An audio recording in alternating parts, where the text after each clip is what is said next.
Welcome to Paranormal Nightfall, Time Slips, 6 Tales of Journeys to Another Time. Bold Street Shopping Trip. The 7th of July of 1996 was a Saturday. On that day, a police officer named Frank and his wife, Carol, decided to do some shopping on Bold Street in Liverpool, England. They decided to split up so his wife could go to the bookstore to look for a book. Frank wanted to go to the record shop to look for a CD. As he was walking down Bold Street, everything got quiet.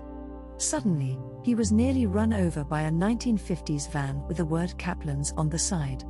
The driver angrily honked his horn at Frank. What was strange is that the street he was on, Bold Street, was for pedestrians only. Shrugging it off, he continued down the road, now being more careful. He noticed people wearing clothing from the late 1940s or early 1950s. As he was about to cross the street to the bookstore, he noticed the name Cripps above. He noticed a woman in modern clothes and a purse where he recognized the brand.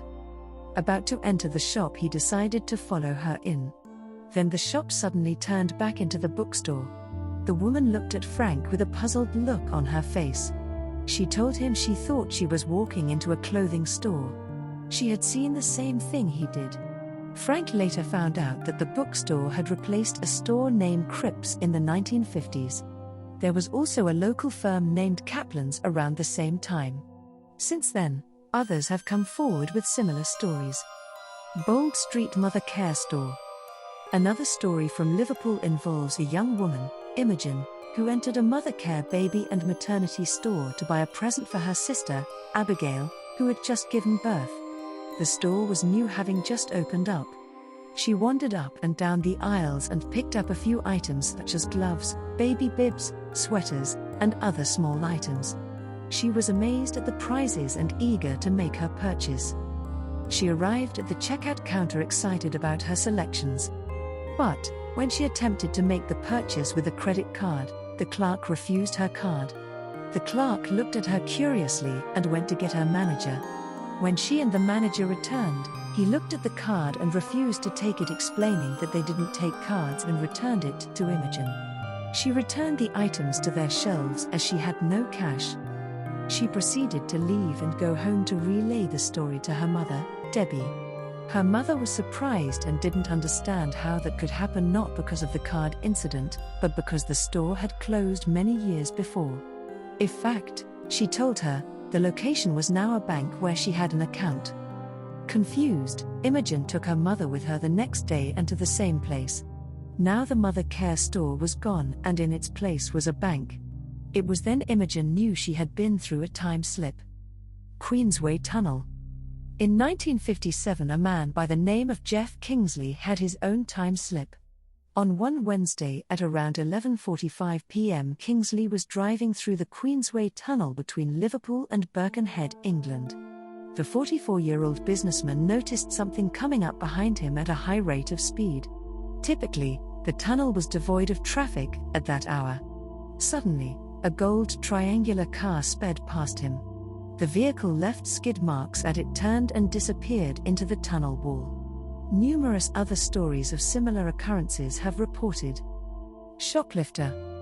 In 2006, a man named Sean decided that crime does pay.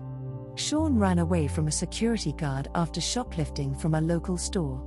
He ended up running down Hanover Street in Liverpool, England, and into a dead-end alley, Brooks Alley. Out of breath and with a tight feeling in his chest to stop to take a rest. However, he realized that the effects were not a result of his running, but the very air around him.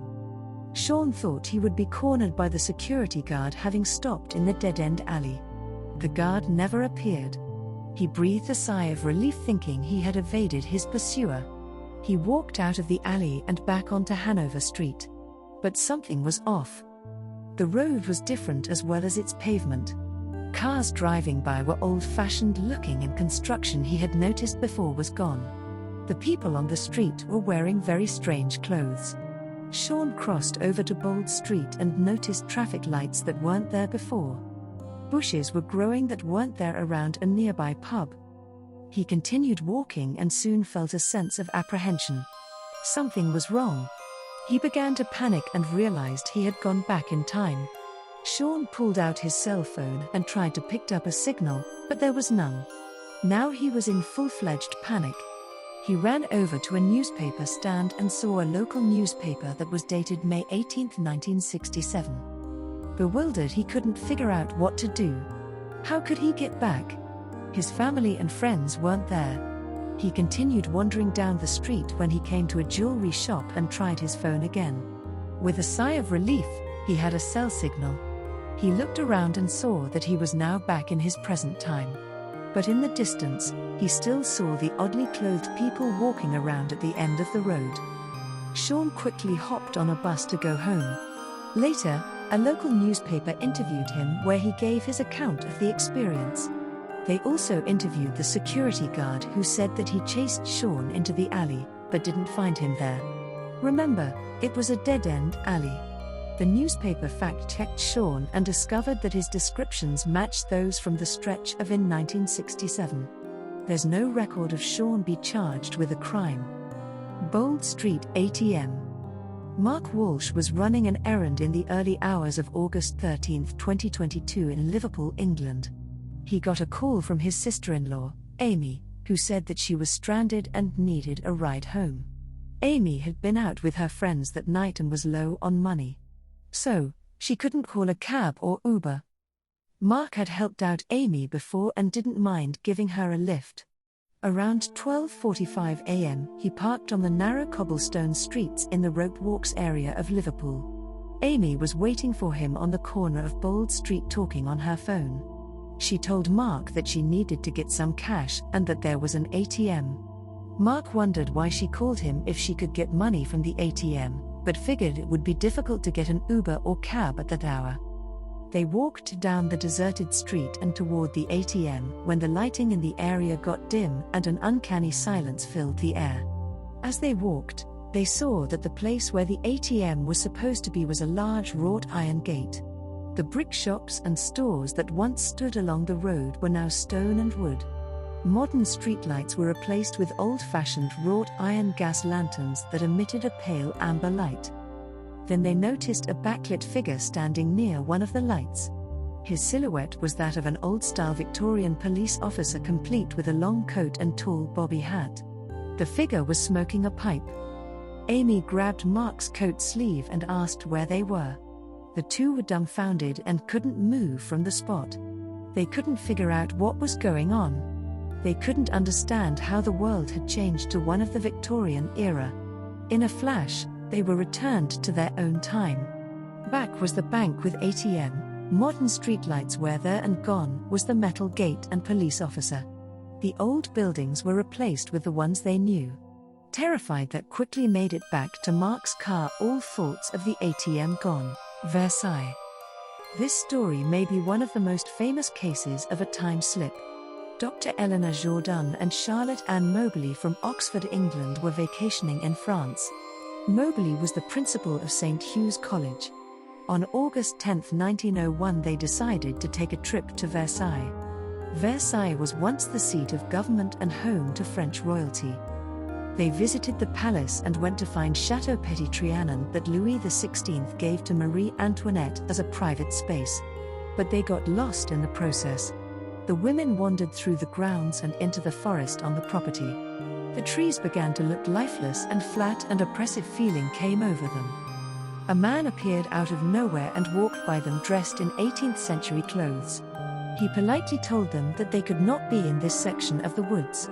On that same day in 1792, Versailles had been sacked during the French Revolution. They then ran across two men dressed in old garments and asked for directions to Petit Trianon. The men were dressed in long coats and wore three-cornered hats. But the men politely gave them instructions to their destination. They eventually found the chateau, where a woman and young girl stood in the doorway. Both wore bodices with white handkerchiefs fastened to them. The woman held a jug and stood at the top of the steps. The girl was just a few steps below and looked up at the woman with outstretched hands. The women continued exploring the grounds and reached a pavilion where a man sat outside. The air became oppressive once again. The man was disfigured from what they guessed was smallpox. He wore a coat and straw hat. The man ignored the women and paid them no heed. Traveling on, they reached a small cottage with windows with shutters. A woman sat on the front lawn with her back to the house. They assumed she was an artist as she had a large sheet of paper before her and seemed to be drawing on it. The woman had a long bodice, summer dress, large square kerchief, and large white hat. Mowgli would discover later a drawing of Marie Antoinette later that looked like the same woman sketching. A second house was nearby where the door flung open and then slammed shut. A young man came out who they assumed was a servant. They began to go back to Petit Trianon and found themselves in the middle of a crowd of wedding guests all wearing clothes from around the 1900s. Jourdan would make another visit to Versailles on January 2, 1902. She crossed a bridge on the grounds and was immediately struck by an oppressive feeling. Soon thereafter she saw people in old-fashioned clothes walking and even heard the sound of silk dresses behind her. But when she turned, no one was there. She felt the sense of a crowd behind her just a few moments later. She heard the French words Monsieur et Madame close to her ear along with the faint sound of a band playing music. She later asked about the music she had heard, but was told there was no band that day, but one had played on January 1st. The pair would go on to research the area and write separate accounts as to what happened. 3 months later they compared notes. They thought that they had witnessed events just a few weeks before the French Revolution in which the monarchy was overthrown. They would go on to visit the Trianon Gardens several times, but were unable to retrace their path. Also, many of the landmarks they had seen, such as the bridge, had disappeared. In 1911, the two women published a book outlining their encounters. While the book was a success, most critics widely panned it. Both women continued to have paranormal experiences, most notably in the Louvre in 1914, where they saw a man they thought was Roman Emperor Constantine. Jourdan died in 1924 and Mowgli in 1927. So, is this an example of a time slip by the two women or just an effort to gain notoriety? Let us know in the comments below. Have you ever experienced a time slip? Let us know your experience in the comments below. Please like, subscribe, and hit the notification bell for more content like this.